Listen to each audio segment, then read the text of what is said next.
Hey everyone, it's Grandmaster Ben Feingold here with another video in the series on the French defense. Hope you're enjoying the series.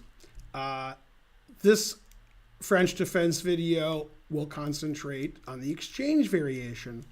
And I have a funny story to tell, which isn't easy in a 5-minute video. But one time when I played Yes or Sarawon in the US Championship, and I had the white pieces, either 2011 or 12, I think, I knew he would play the French defense or the Caro-Kann if I played e4. And I don't usually play e4, so I thought that would surprise him. He ended up playing the Caro-Kann. And if he played the French, I was going to play the exchange variation, which is this. And that's what I usually play with white when I have white in a French. And when I typed in, Yes or Sarawon in French and some database, I didn't find any games in this position. And he played the French dozens and dozens of times in the 70s and 80s and 90s. And then I asked him after the game, and he said, no, I don't think anybody's ever played the exchange against me. I was taken aback because he's played it maybe 100 times, the French defense. Now, the reason this is funny is at the lower level, this is probably the second most common way of playing for white for players like under 1500. You get the same position, it's symmetrical, but it's white's turn. So white can't complain too much. Now you can play very boring and not do anything, which I don't like to do. If you want to play boring, you can play like bishop d3 and knight here and c3 and not do anything. Just develop your pieces and get an equal position. What I like to do is after knight f3, I want to play c4 and attack the center. And a friend of mine who's about 1900, about 20 years ago said, I hate playing against the French. I always lose my 2 pawns in the center. And I said, well, if you trade one, you won't lose it. And I said, here, if they play bishop d6, which is very popular, and you play c4, some people might blunder here and play knight e7, then you win a piece. And he said, nobody would do that. So the first time he played it in a tournament, this happened, and his opponent resigned here. So I think I hooked him up pretty good. Knight e7 is just a blunder. You shouldn't do that. Most people you take back. And this is more of a Queen's Gambit accepted position than an exchange French. It's an isolated pawn position. And, white has good development. Knight c3, castles, the bishop can go out. And this bishop is phenomenal. And I prefer white because I like to have white in these positions. If you don't like isolated pawn positions when you have white, then you probably shouldn't play c4. And also for black, if black doesn't like the boring positions that could occur, black can play c5 at some point.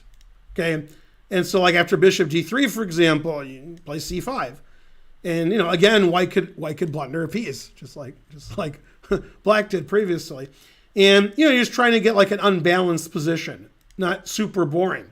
Now, what a lot of books recommend is when white plays bishop d3, you want to trade this bishop for this bishop because this bishop's annoying. And a lot of books recommend that black eventually plays knight e7 instead of knight f6. So I'll just make up some moves. Okay, and then if you play bishop f5 at some point, you trade off these bishops. That's one of the ideas. And a lot of people will castle queenside with black because they don't like the boring symmetrical positions by castling kingside. So they'll go here, maybe developing their knight. Maybe they'll pin the knight. Maybe white will go here. Then queen d7, black castles queenside and does a pawn storm, and white does a pawn storm, and everybody's happy. It's a really exciting game, and the draw is unlikely because of the opposite side castling. And a lot of books recommend if black doesn't want a boring symmetrical position, he can try to castle queenside. Very reasonable. And a lot of the times you will get, boring symmetrical positions like this, but they don't have to be boring. They can be, especially like if white plays c3 and black plays c6. But if either side plays c4 or c5, it can become interesting. And even though it's boring and equal, you can still outplay your opponent. And it doesn't look like a French defense. It looks more like a Petrov. So if you're white and you hate playing against the French defense, the exchange variation doesn't really look like a French defense. And a lot of players with black who play the French tell me they hate facing the exchange variation. And I'm like, I don't know, you equalize on move 3. Why are you upset? Because in the French defense, this bishop's difficult to get out in lots of positions, but not in the exchange variation, bishop's just wide open. So I like the exchange French for white because I like symmetrical positions where it's my move. But black shouldn't be worried about it because black can play many different ways. And if white wants to play for a win, but like surprise his opponent, white can try to castle queenside too. White can play like, knight c3, knight f3, bishop e3, queen d2, and castle. There's a famous game that white won from the U.S. Championship in 2000, either 8 or 9. I forgot which year. I want to say 9. I think it's 9. That Robert Hess beat Yuri Shulman, where he was white in the French. Yuri always plays the French with black. And Robert castled queenside, and he won eventually.